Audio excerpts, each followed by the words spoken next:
They should fish in the West Philippine Sea and fight it out with the Chinese. That's the way to do it.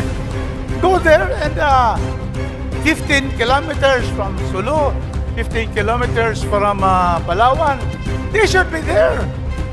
Fight it out with the Chinese, not, making our fisher folks lose their livelihood. Thank you, distinguished Brosas.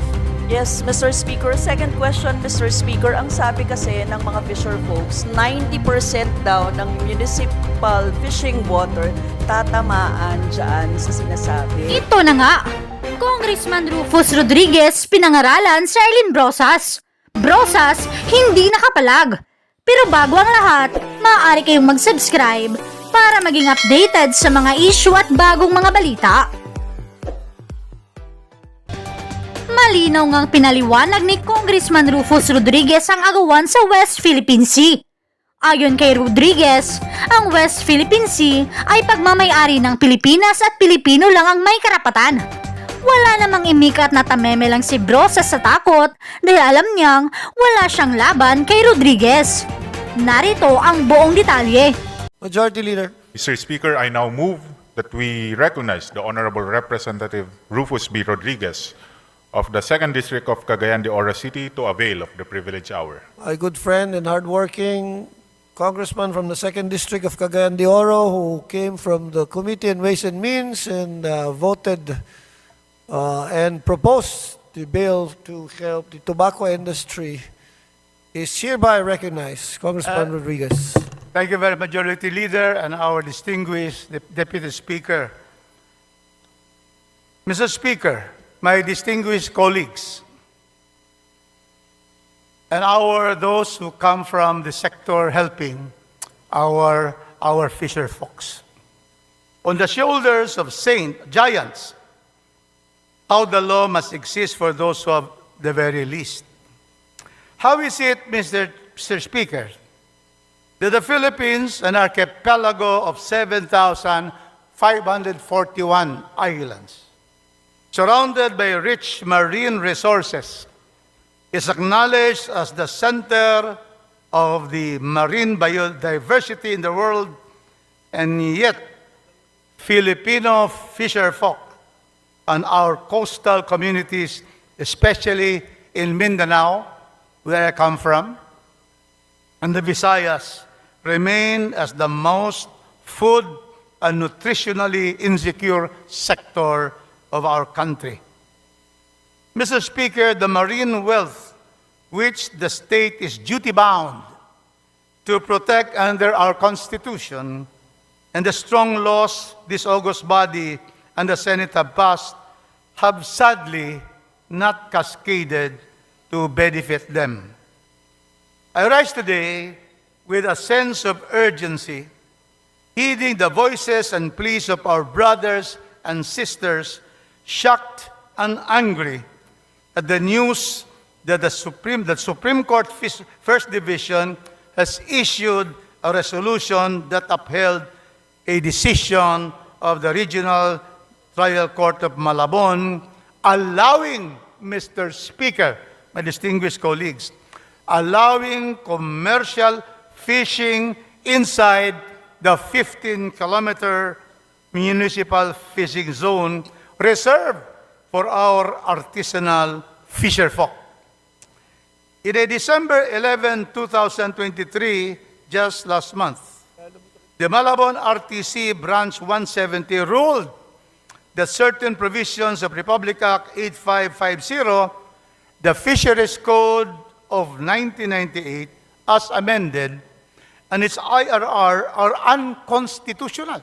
This is the ruling of the Malabon RTC in December 2023. The specific provisions of RA 8550 declared unconstitutional by the Malabon RTC are Section 4, Paragraph 58, Section 16, and Section 18.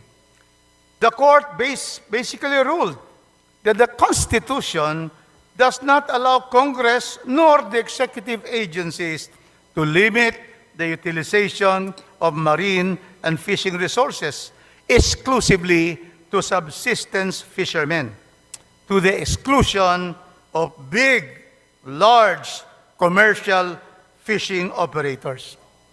The RTC also stated that nowhere in the Constitution does it provide that the LGUs may be authorized to exercise regulatory or prohibitory authority over the exploration, development, and utilization of the nation's marine and fishing resources as part of natural resources. The Malabon RTC also said that with the lack of mandatory absolute language in the law, but merely of giving mere preference to cooperative fish farming to fisher folk or those that cover small-scale utilization of natural resources by Filipino citizens, this court, according to the RTC, is inclined to protect the fishing industry, protect the big fishing companies, and by not disrupting the lifeblood of the fishing operators, such as the petitioner in this case, in Malabon, and ultimately the people in providing them food security. The case, Mr. Speaker, was elevated to the Supreme Court. The Supreme Court issued a resolution dated August 19, 2024, last year, denying the petition for review on certiorari for being filed out of time. It's a technicality where the Supreme Court decided. The Supreme Court said that the filing of the instant petition before the court on January 4, 2024, a week after the expiration of the reglementary period, warrants its outright dismissal for being filed out of time. Well, this is the general rule, but so many times the Supreme Court have admitted pleadings even beyond the regulatory period, especially when public interest so requires. The Supreme Court also stated that in any case, the allegations, issues, and arguments adduced in the petition fail to significantly show that the RTC committed any reversible error in the challenge decision and order. Mr. Speaker, equally disconcerting is the Malabon RTC sweeping statement that the authority over such resources is vested and delegated by the Constitution to the concerned national government agency, not with the LGUs. Not only is the social justice provision reserving the municipal waters 15 kilometers from the shore for our small-scale fishers abandoned, the ruling is discarding the constitutional principle of local autonomy for local governments, which we have ensured under the much-lauded Republic Act 7160, the Local Government Code of 1991, which has devolved essential basic services to our local governments, including environmental protection and enforcement of fisheries laws. This devolution is rooted in the fundamental constitutional principle of local autonomy and system of decentralization, which aims to create a more responsive and accountable local government structure, allowing LGUs to become self-reliant communities and effective partners in national development.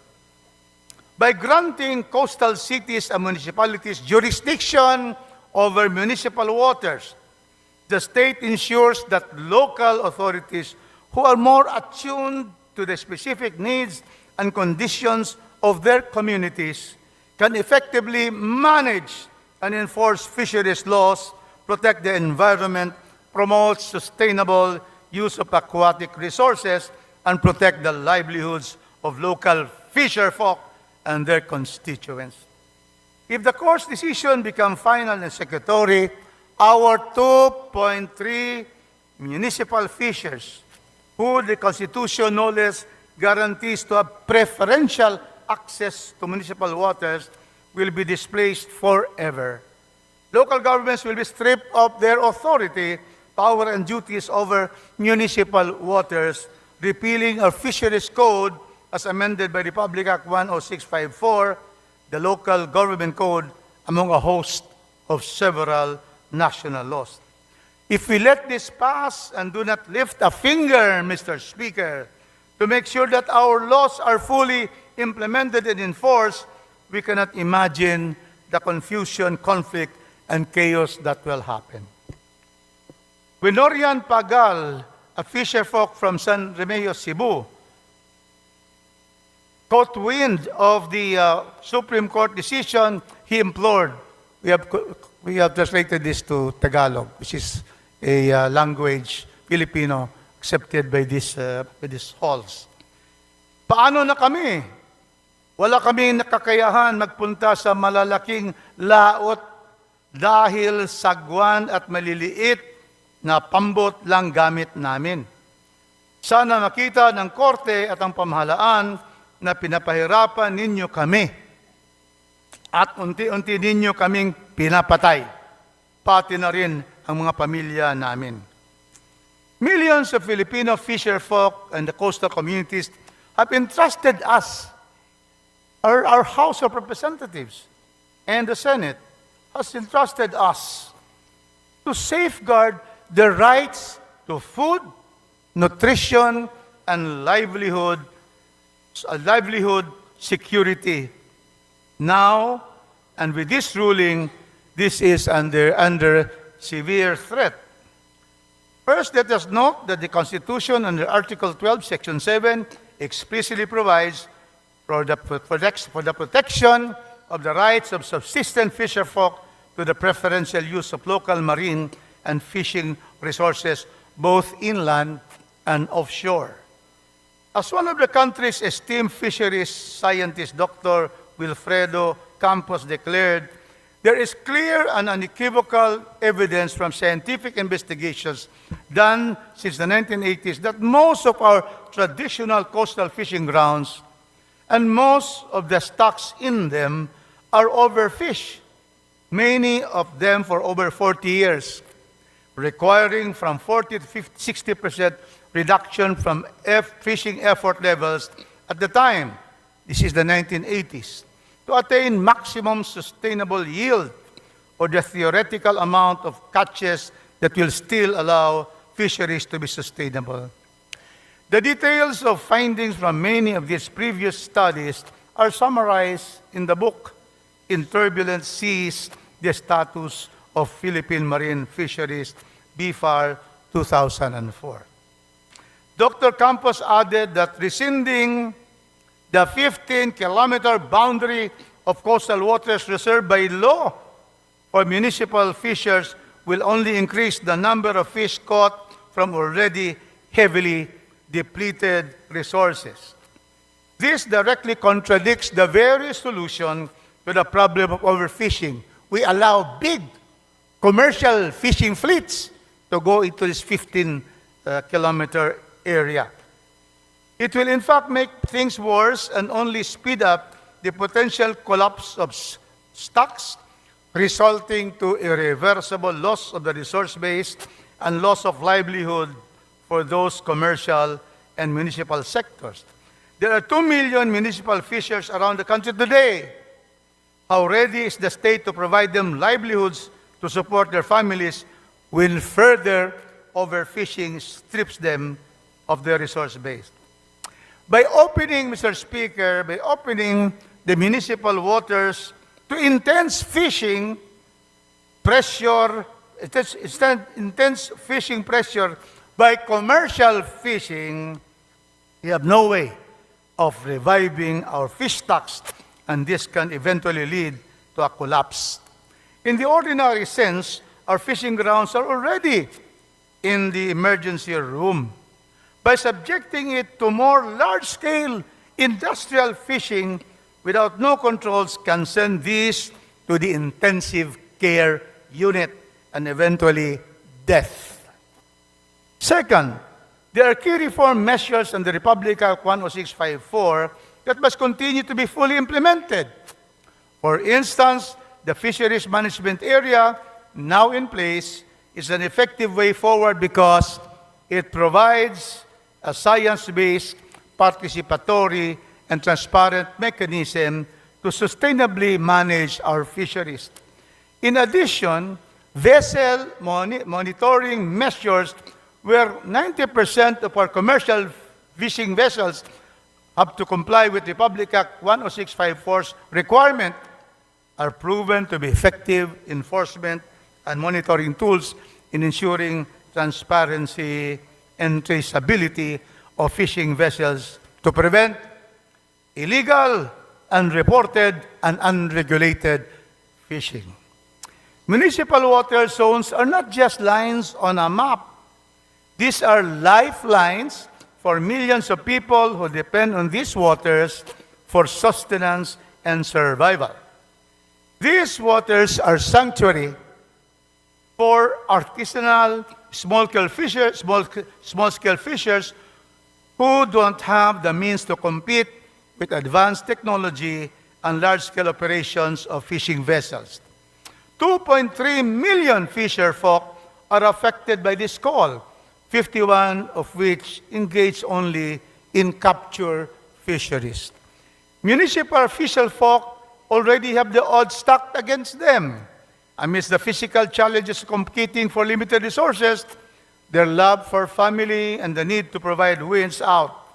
Sabi nga po ni Martha Cadano, isang fisher folk organizer mula sa Northern Samar, kung anong laki ng alon sa dagat ay siya ring haba ng liig ng may bahay na naghihintay sa asawa niyang mangingisda.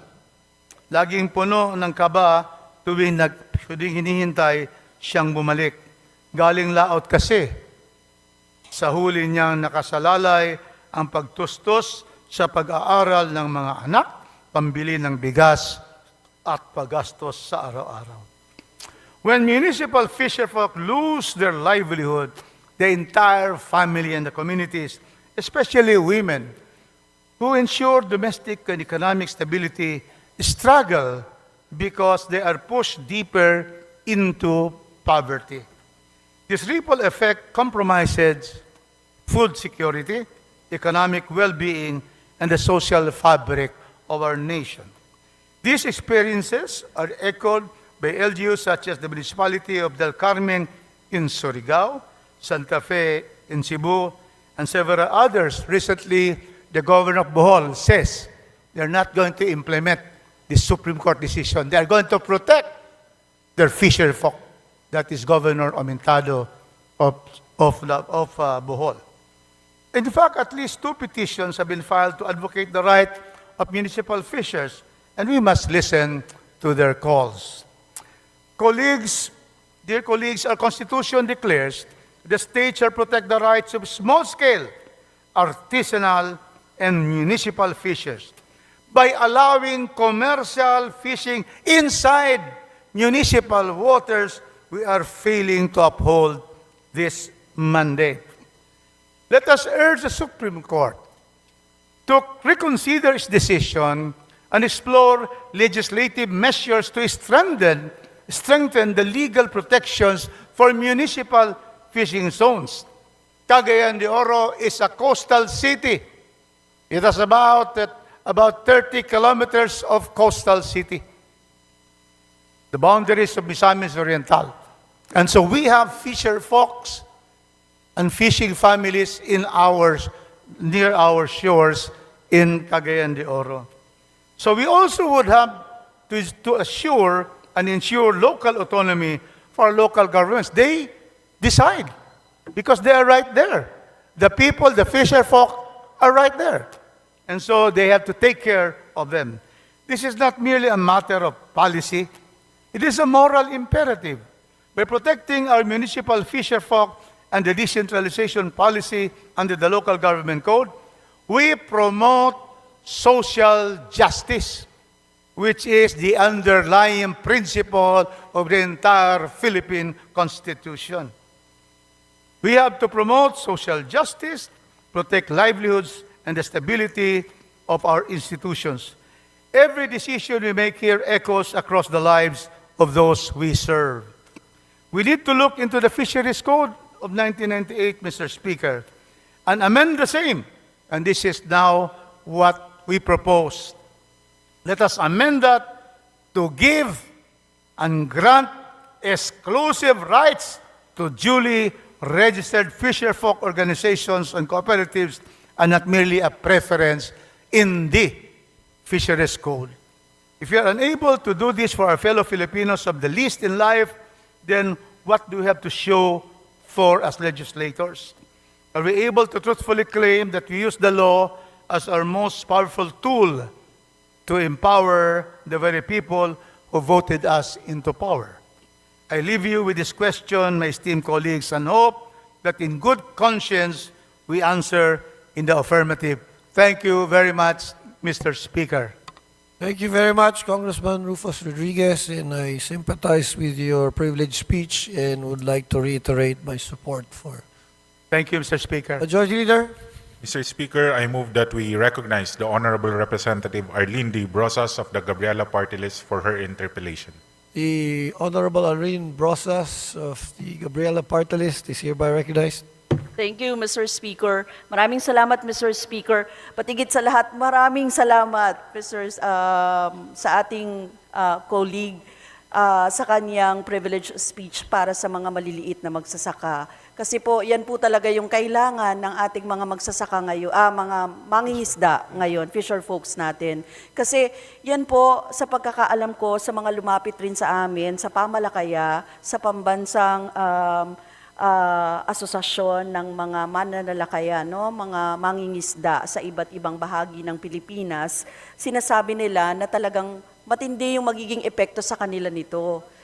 Pero Mr. Speaker, siguro konting tanong lang sa ating butihing kulig kung mga ilang katanungan po para mas mapalalim pa natin yung usapin. Maaari po ba yon, Mr. Speaker? We gladly accept all the interventions, proposed interventions of the Congresswoman Arlene Brosas. Thank you, Mr. Speaker. Mr. Speaker, to our honorable colleague, no? Sabi kasi nila doon sa usapin na ito, meron naman daw pong kolatilya, anong tawag doon? Meron naman daw pong dapat 7 fathoms, no? More than 7 fathoms ay yun yung pwedeng gamitan na ng commercial fishing, parang ganyan. There is also a provision in the Fisheries Code on that. Yes, Mr. Speaker. Ngayon, Mr. Speaker, ano ang epekto sa kanila dito? Kasi 15 tama ba? 15 kilometers, our municipal waters, yes. Yes, Mr. Speaker. Yan, 15 kilometers. So, narinig ko rin kanina, sinabi nyo, meron ng mga ginagamit ng mga commercial fishing within this, Yes. right? Yung buli-buli, yung super light, yung meron mga ganun no, Mr. Speaker. So, nagagawa naman na nila, bakit kailangan pa, Mr. Speaker? Bakit pa nila kailangang as in, papasukin into Yes. the municipal water itong mga ito, Mr. Speaker? Thank you, Mr. Speaker. That question is very apropos because precisely we have areas, we have a large area of water beyond the 15 kilometers. And that is, for example, in the case of Cagayan de Oro, we have the Bohol Sea. And then after 15 kilometers, these are vast seas where they can have fishing. I don't know why. But RTC of Malabon is where the big commercial fishers are. And if you are wondering why they win in Malabon, it's because they are there. And that is why we have to be able to look at the rights of our Filipinos and fisherfolk, 2.3 million, all over the Philippines. The only problem here was that, the respondents here filed out of time their appeal. But the Supreme Court has not, in other words, decided based on the merits. They were on general statements.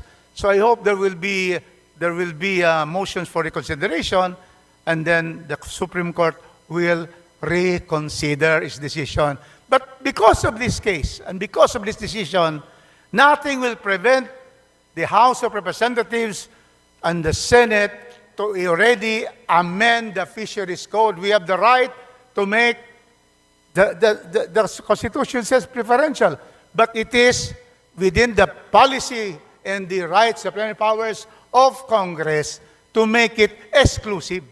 And that is why once this bill will be referred to the proper committee, let us amend this because it allows a leeway. Because practically, the preference, all local governments will give preference, but because of this decision, yan na. The decision now allows already the big fishermen to go to 15 kilometers municipal waters. Now, what happens now to our fisher folks? Cagayan de Oro, in all my barangays, including the first district, there are no less than 20 big barangays right there on the sea, and we have our fisher folk there. Yes, so there is really, they can really fish outside the 15 kilometer municipal waters. They should fish in the West Philippine Sea and fight it out with the Chinese. That's the way to do it. Go there and 15 kilometers from Sulu, 15 kilometers from Palawan, they should be there. Fight it out with the Chinese, not, making our fisher folks lose their livelihood. Thank you, distinguished Brosas. Yes, Mr. Speaker. Second question, Mr. Speaker. Ang sabi kasi ng mga fisher folks, 90% daw ng municipal fishing water tatamaan dyan sa sinasabi. So, ibig sabihin, Mr. Speaker, yung 15 kilometers, kahit pa sabihin mo ilang meters, ilang kilometers lang ng ganyan, bagsak agad to 12.8 or 7 fathoms. Eh di pwede na ngayon mangisda. So ngayon, ang mawawalan talaga, sino-sino ang mga maaapektuhan? Yung mga small fisher folks talaga. That's correct. Kasi ang sabi nila, Mr. Speaker, kapag ganun daw, hindi na daw yun kaya ng mga mangingisda. Totoo ba yun, Mr. Hindi Speaker? naman. In fact, 15 kilometers is something that has been established long by legislation, and they can really, these 15 kilometers can be fished by our ordinary fisher folks. Madam Chair. Madam Yes. Chair. Thank you, Mr. Speaker. No? Talagang ayaw ng mga maliliit na mangingisda natin ito. Kasi ang sabi nga nila, Mr. Speaker, yung klase ng fishing technology na meron tayo, baka po pwedeng i-expound ng ating butihing colleague, yung usapin ng ano bang fishing technology meron tayo dito. At kawawa naman sila na mga walang ganitong klase ng fishing technology. Yes, Mr. Speaker, distinguished colleague, we have just reinforced fiberglass. Since I became congressman 15 years ago, I have always requested a BFAR, and we have been giving to our fishermen these, pump boats with the reinforced fiber. Noong una nga, when I became congressman 2007 to 2013, wood pa yun. Ngayon, reinforced na. So they're really small. And they cannot go to the, very far out to the laot, That is why they are really just small fisher folk, sustenance fishing, and a little to sell to the market. And so these are the people that are deprived of their food and their food security and their livelihood if we will now, because of the Supreme Court decision, now big fisher fishing companies can just go now kasi hindi raw wala nang control yung local government. At saka, maski pa may preferential yan, sabi ng Supreme Court, pwedeng pasukin na. So yan talaga is a big concern to our 2.3 million fisher folks all over the country, including my city, the city of Golden Friendship, Cagayan de Oro. Yes, thank you, Mr. Speaker. Talagang it goes talaga sa lahat ng mga fisher folks natin. Yung hindi naman nila kayang i-outcompete yan. Traditional at saka backward fishing talaga ang meron tayo na method. Subsistence fisher folk ang meron. So papatayin mo talaga yung fisher folk natin kapag ganyan yung mangyari, Mr. Speaker. Now, let me go to my last point, Mr. Speaker. Siguro yung tanong dito, Mr. Speaker, kasi Supreme Court yun na nagdesisyon. So iba, hindi naman tayo pwede mag-interfere doon sa Supreme Court. So ano ang dapat gawin no, halimbawa, ng mga nag-o-object dito sa 15, anong tawag dito, sa ginawa no, na decision ng Supreme Court, Mr. Speaker. Ano ang pwede o maaaring gawin ng mga actions or doables, baga, ng ngayon na ganito para First, mabago yon? thank you, distinguished colleague. Mr. Speaker, first, on the Supreme Court, then we urge our fishery organization, our fisher folks, to intervene if they have not yet intervened. And for those who oppose this case in the Malabon, to be able to file a motion for reconsideration. And let the case be heard on the merits. Kasi ito, na out of time lang eh. And many instances in the Supreme Court, those filed out of time, especially if there is a primordial, concern like the best interest of the poorest of the poor. These are the fishermen. They should accept that. But then what is in our power, within our plenary powers of Congress, is to legislate. And if we have legislation that will clearly, based on policy, that 15-kilometer municipal water shall be given exclusive development and fishing to the registered fisher folk, and let the LGU decide who are these registered fishing organizations, small fishermen, and then they will be the one granting. Many municipalities now, including the governor of Bohol, I just read, they are not going to implement this, in spite of the fact that the Supreme Court said, going to apprehend, because they take care of their constituents, the local government officials, and this is certainly a death knell to our small fisher folks, Mr. Speaker. Thank you, Mr. Speaker. Mr. Speaker, nasagot naman yung lahat ng aking mga katanungan.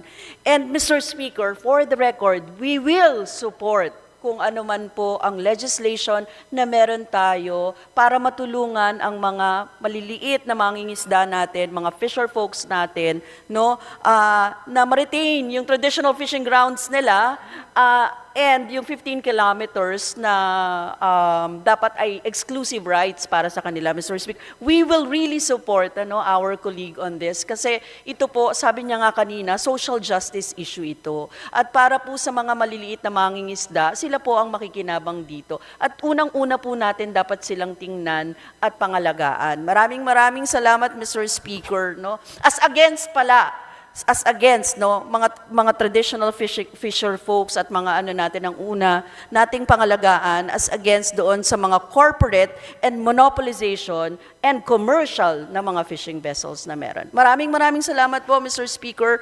Maraming salamat to our dear colleague. Thank Thank you, you, Congresswoman colleague, Brosas. Congresswoman Bûwáyà, Brosas. Party Thank you, Mr. Speaker. Thank you, Congressman Rufus Rodriguez. Majority Leader, any other interpellators? There are no other interpellators, Mr. Speaker. Okay. Mr. Speaker, I